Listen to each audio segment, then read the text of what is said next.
Buongiorno Leandro Maggi, lo dico in diretta, siamo a Taglio di Po, presentazione di Unione Popolare, in particolar modo con Diego Foresti, che tra l'altro è il candidato. Cos'è Unione Popolare? La coalizione Unione Popolare con De Magistris, si chiama così, comprende ed è stata lanciata il 19 luglio a Roma sul presupposto di un appello sottoscritto da migliaia di persone e comprende appunto Rifondazione Comunista, Potere al Popolo, la formazione di De Magistris, che tra l'altro ringraziamo De Magistris che è il portavoce per avere accettato di fare appunto il capo politico per la legge elettorale senza avere nessuna garanzia di elezione. Ha scelto un campo coerente rispetto a tutto quello che lui ha condotto anche nelle 2 consigliature a Napoli, dove ovviamente ha fatto l'acqua pubblica, si è battuto contro le privatizzazioni, ha fatto la legge sui beni comuni, una garanzia, una certezza di una figura che si colloca nel campo della sinistra di alternativa agli attuali poli esistenti. De Magistris dice a Bologna: noi siamo la vera sinistra. Poi sempre De Magistris dice: vogliamo tassare il 90% degli extra profitti delle grandi multinazionali energetiche, tra i vari punti. Per noi il PD rappresenta il centro del centrodestra. Ecco, questo è il quadro. Dopodiché noi abbiamo questo compito importante che è quello di rappresentare la sinistra, diciamo, di alternativa nel nostro paese. Perché noi abbiamo un programma di sinistra, un programma socialista.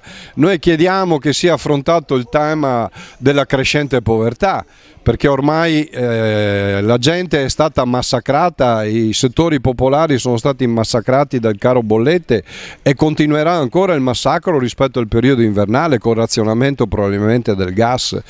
Non è ammissibile che mezza pensione vada via a pagare la bolletta, questo non è accettabile.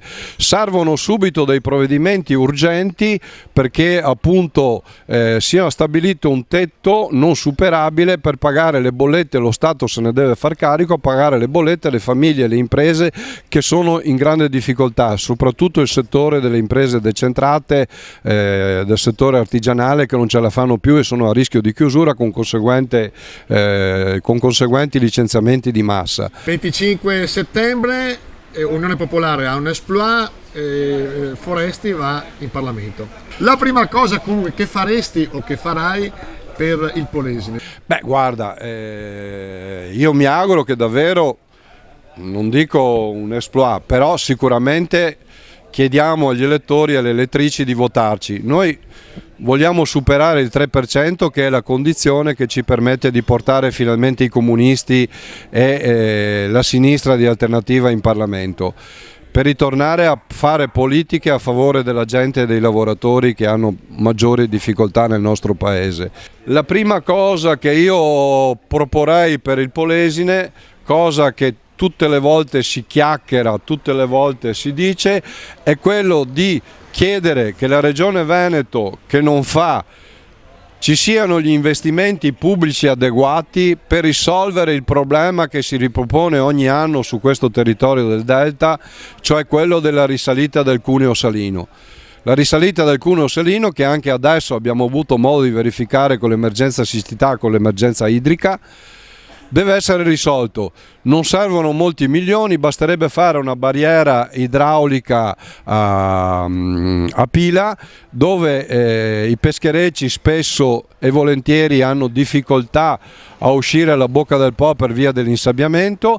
Una barriera che permetterebbe di evitare la moria delle cozze, delle vongole e dell'ostrica rosa, la ricchezza di questo territorio, la rivivificazione delle lagune e soprattutto evitare le mareggiate. Quindi un intervento soprattutto a favore dell'agricoltura, della pesca, rispetto ai danni causati appunto dalla risalita del cuneo salino e della siccità, attraverso la realizzazione di bacini di laminazione, di contenimento, di raccolta delle acque e attraverso la riforestazione.